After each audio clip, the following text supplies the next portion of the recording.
Yanga wana bahati. Mechi ya weekend haikuchezwa. Kwa sababu gani? Kwenye kiwango ambacho nimetazama kwenye mchezo wa leo wa Simba dhidi ya TMA Stars. TMA. Ni Tanzania Music Awards au ni nini? Kuwa na adabu. TMA Stars. Kiwango ambacho nimekiona na aina ya kikosi ambacho kimetumika. Na ushindi wa bao 3 mtungi, 3 kwa sinia, 3 kwa yai, 3 kwa roundabout, 3 kwa Yanga 3 kwa sinia, 3 kwa pakacha. Yanga angekufa goli nyingi sana kwenye mechi ya weekend. Yanga ana bahati. Yanga ana bahati hiyo mechi. Bodi ya ligi waliahirisha. Kaanza lini unafiki? Mimi niseme tu kweli. Twende. Kama mashabiki wa mpira wa miguu Tanzania, ndio kiwango walichokionyesha Simba leo dhidi ya TMA, mimi sijajua TMA ni nini. Ni Tanzania Marketing Association. Usiongeze vitu. Mimi nilikuwa najua Tanzania Music Awards, sababu ni wasanii wamekusanyana. Wale all winners. Timu ya Arusha. Timu ya jeshi ya Monduli kule. Ya Arusha. Haya, chezea. Haya, unachezea jeshi kutoka Monduli. Haya, nakusikiliza hapa. Kama ni wanajeshi, kama ni nini, kiwango kilichoonyeshwa na Simba walikuwa na haki 100% ya kukimbia. Ani kuweka mipira, so mipira huku viatu kuchochola hiyo game ya kwenye dabi ya Kariakoo ya juzi. Kwa sababu calm down Edo. Kwa sababu kwanza nimeshuhudia kwa mara ya kwanza ubovu uliopo kwa washambuliaji wa Simba Sports Club. Ubovu. Yaani Ateba kuna moja kapewa hiyo V-pass. Sio yeye na kipa. Yeye na goli. Yeye na familia yake yote wanatazama goli. Yeye, alafu alichokifanya yeye kaurudisha mpira kule alipopewa V, kaurudisha huko kwenye V. No, maana ya V. No, inatokea kwenye mpira. Ikala, ukweli. Unajua V ukirudisha inakuwa W. Zinakuwa V mbili zimeungana. Ndo wanamsifia Ateba. Kwanza ni mzito, yani kwa kweli Ateba ajitahidi sana. Makocha wa viungo, makocha wanawatrain Ateba hahitaji kujitahidi chochote. Ni mzito sana Simba. Ateba yuko kwenye kipindi cha mpito, anaipitisha timu kwenye kipindi cha mpito. Hata Yanga walipitia hiyo process, walikuwa na wakina Mukoko, wakaja wachezaji wengine wa maana zaidi. Bado Simba hapo kwenye mpito kwa mchezaji kama mshambuliaji kama Ateba, Simba wenyewe wanajua wana uwezo na wanahitaji mshambuliaji mkali kuliko Ateba. Anawapitisha tu kidogo na mabao yake, lakini sitazamii kumuona ndani ya misimu miwili ijayo. Nashukuru sana. Bora umesema wewe. Anawapitisha tu. Bora umesema wewe. Anaweza akawa mzuri kuliko Jobe.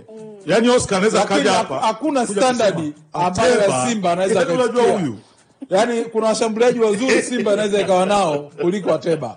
Anawapitisha tu. Kama anaweza kuwa mzuri kuliko Jobe. Lakini hayuko kwenye daraja la wakina Mayele. Unajua mechi ya dabi. Naamini Mukwala angeanza.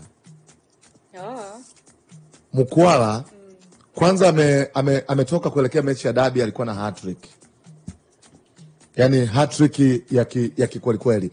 Na niliwahi kuzungumza hapa mara nyingi wakati ya washambuliaji wawili wote wamekuja pamoja. If you ask me, nadhani Mukwala na vitu vingi kuliko Ateba. Ateba sio mshambuliaji mbaya. Unajua hata washambuliaji wa daraja la juu tumewahi kuwaona wakikosa mabao ya wazi kama ambavyo imetokea kwenye mchezo huu wa leo. Lakini mchezaji mkubwa hakosi mabao ya wazi kila siku. Unanielewa? Atakuwa na siku mbaya kazini. Anaweza akakosa leo, lakini anaweza akafanya vizuri kwenye mechi 5-6 mfululizo zinazokuja. Mimi kwangu bado Steven Mukwala hajapata imani tu ya mwalimu, kwa sababu chaguo la kwanza kwa kocha Fadlu, mtazama Simba inavyocheza, Ateba ndio mshambuliaji namba 1. But nikiwatazama hawa washambuliaji wawili, nadhani Mukwala ni bora kuliko Ateba. Akipata muda mwingi wa kucheza, anaweza kujitengenezea kujiamini kwa hali ya juu sana, na anaweza akawa msaada mkubwa. Kwa hiyo kama dabi ingechezeka, naamini Steven Mukwala alikuwa anaanza dhidi ya Yanga. Sasa wewe ni kocha? No. Kwani tunazungumza hapa sisi ni walimu. Mchezo wa mpira wa miguu ni mchezo wa wazi na ni mchezo wa maoni. Mimi nikwambie Adela, wote sisi tunaiona Yanga uwezo wake, na ukitaka kujua Yanga ni kitu gani, kesho tunakipiga hapo na KMC na ni Tanzania Prison na Coast Union. Sote na Coast Union. Ngoja mwende mkaone ni nini kitakachowakuta pale. Yanga sasa hivi Adela hawafungi magoli, wanakulundikia. Yani hawakufunga eti hizi, yani wenyewe wanakurundikia kama ni unajua Lumbesa ile pu kwanza kujikuta goli 11-7, yani ni magoli ya kawaida kabisa kwa Young Africa. Na mimi namwambia Oscar, chukua maneno yangu, siku Yanga wakiamua, maana sasa hivi wamekataa hawachezi, na sisi kama wanachama na mashabiki wa Young African tumeungana, tunakubaliana na maamuzi ya viongozi wetu kwamba hatuchezi kwa sababu tulishacheza, tumemaliza sisi. Mlicheza lini? Mpaka pale ambapo tutaona adhabu zinatolewa aidha kwa timu au kwa viongozi waliohusika kuharibu mchezo ambao ulitakiwa kuchezwa juzi. Na hiyo tunaungana na viongozi wetu, na wala wasiwe na wasiwasi. Lolote litakalowakuta mashabiki na wanachama wa Young African, tuko nyuma yao. Tuko nyuma na Engineer Harris, tuko nyuma ya kamati ya wakuu kama tendaji ya Young African, tuko nyuma ya msemaji wa Young African Alikamwe. Kazi mnayoifanya mko right, maamuzi mnayoamua ni maamuzi sahihi. Unajua nasikitika kwa sababu na mfahamu Baba Levo. Ningekuwa simfahamu ningekuwa najiuliza hapa sasa kuna vitu vyote navuta vilivyokatazwa na serikali yetu. Lakini kwa sababu namfahamu na huwa havuti. Kwa sababu hiki anachokizungumza hapa mara nyingi ni vitu ambavyo huwa vinafanywa na watu ambao wanavuta vitu vilivyokatazwa na serikali yetu. Unaelewa? Mpira wetu unaongozwa na taasisi ambazo zimepewa mamlaka. Unaelewa? Mechi imeahirishwa na bodi ya ligi. Bodi ya ligi ndio wanaoiown hii ligi ya kwetu. Watakaa chini. Watatangaza tarehe mpya ya dabi na kitapigwa. Sawa sawa. Kwa hiyo ndugu zangu wa Yanga, ndugu zangu wa Simba, kitapigwa kitapigwa. Kwa hukuona barua kutoka Yanga. Kitapigwa. Yaani sasa unajua kitapigwa. Simba na Yanga ziko chini ya mamlaka. Watu ambao Simba na Yanga wako chini ya mamlaka. Na Baba Levo mkasema wako juu ya mamlaka. Na Yanga ziko juu ya mamlaka, zenyewe zinajua na mamlaka zinajua. Sijui kama unaelewa vizuri. Na ndio maana tulikuwa tuko na Zaka hapa akatuambia mara 7 Simba na Yanga zimekataa kucheza na hakuna timu iliyowahi kupewa pointi za mezani kati ya Simba na Yanga kwa sababu mtani hakuja uwanjani. Sijui kama unaelewa vizuri. Yaani hiyo ndio nguvu ambayo wanayo na wanajivunia. Na mimi niseme Simba walivyosema tu hawatashiriki ile usiku kwenye ile barua. Nikajua Simba hawatakwenda na Simba hawataporwa point. Yanga hadi ikifika siku hiyo kama hakutakuwa na simu ya 8 ya usiku kutoka sehemu fulani huko, Yanga hawataenda na Simba hawatapewa point. Kwa hiyo Adela, marudio ya mechi. Let me tell you something. Anachokizungumza Edo, it's a very serious. Hizi timu mbili, viongozi wanaongoza ligi, viongozi wanaongoza mpira wa Tanzania, zimewashinda nguvu. Wanashindwa kufanya maamuzi kwa lengo la kulinda maslahi yao wao wenyewe. Yaani unaongea kama nikija kufanya maamuzi, kwa mfano akitokea kiongozi akasema Simba amkuja, tumewakata pointi 10 na tumewapa Yanga pointi 3 na goli 3.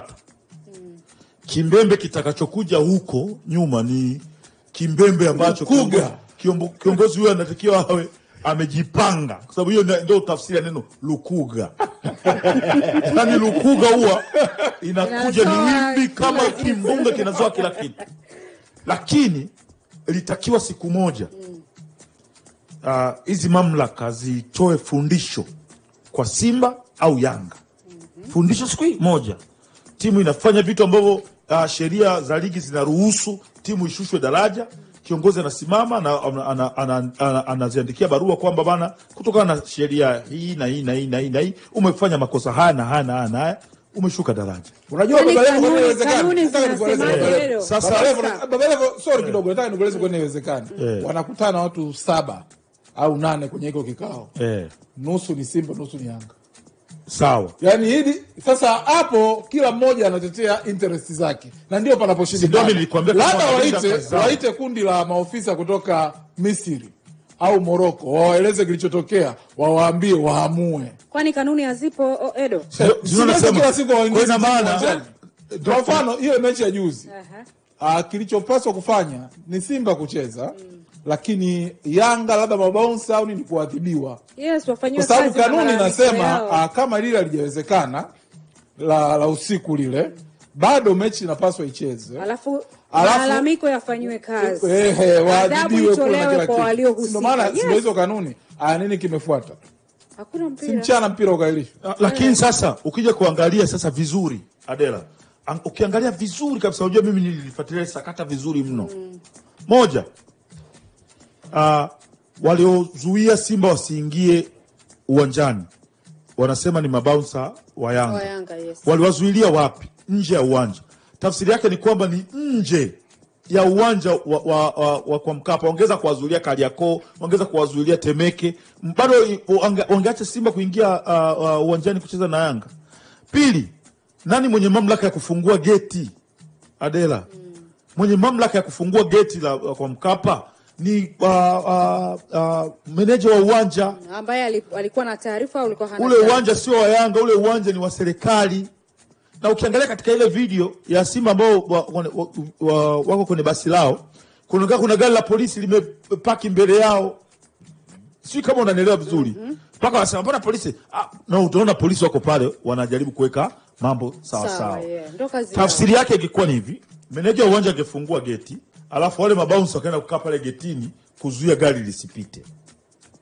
Sio kama unanielewa Adela. Lakini tatu, ni nani anaweza kuambia kama wale ni mabounce wa Yanga? Kwa sababu Yanga kwenye katiba yao haina mabounce.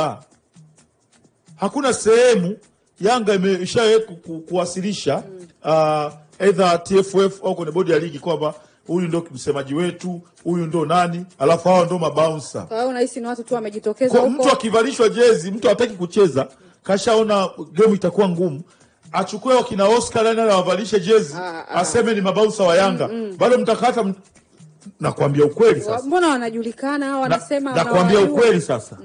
Yanga hakuna sehemu yoyote imesema ina mabouncer. Sijui kama unanielewa vizuri. Nenda katuoneshe sehemu ambapo Yanga imesajili kama hapa tumesajili mabouncer kwa ajili ya timu. Lakini tatu, kitu ambacho nimekiona ambacho ni cha wazi, ambacho naungana na Edo 100%. Viongozi wa mpira hawawezi kufanya maamuzi kwa sababu wana interest zao. Yaani kuna vitu vinawazuia wao kufanya maamuzi kwa sababu ya interest zao wao binafsi. Lakini hizi timu mbili, bila timu moja kutolewa mfano, haya mambo yatakuwa yanaendelea sana. Mimi nina mawazo tofauti.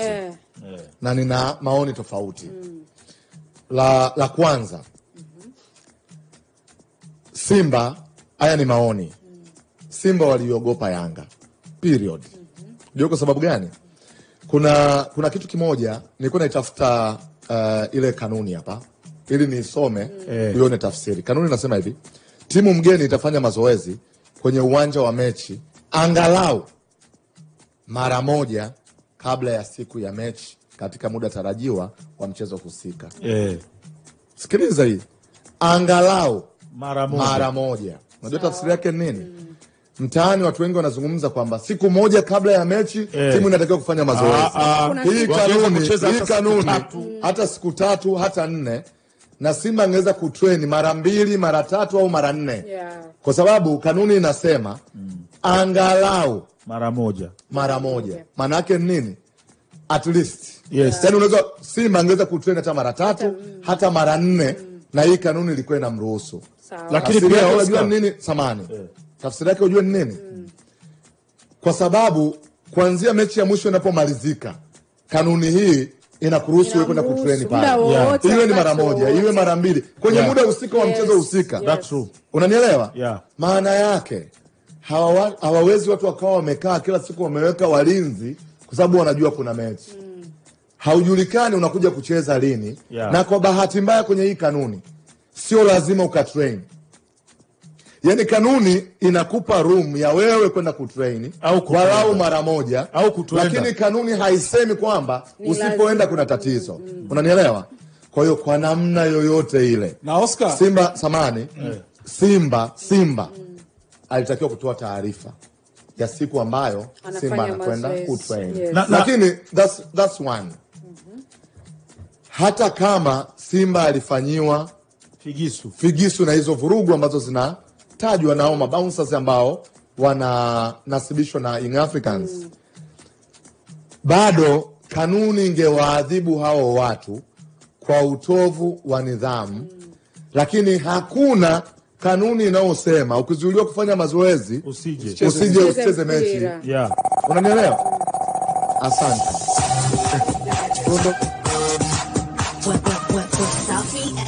Hii ni yetu sote. Hivi sasa ni 1:00 jioni na Vodacom. Wakala wa M-Pesa anaweza kuhakiki miamala ya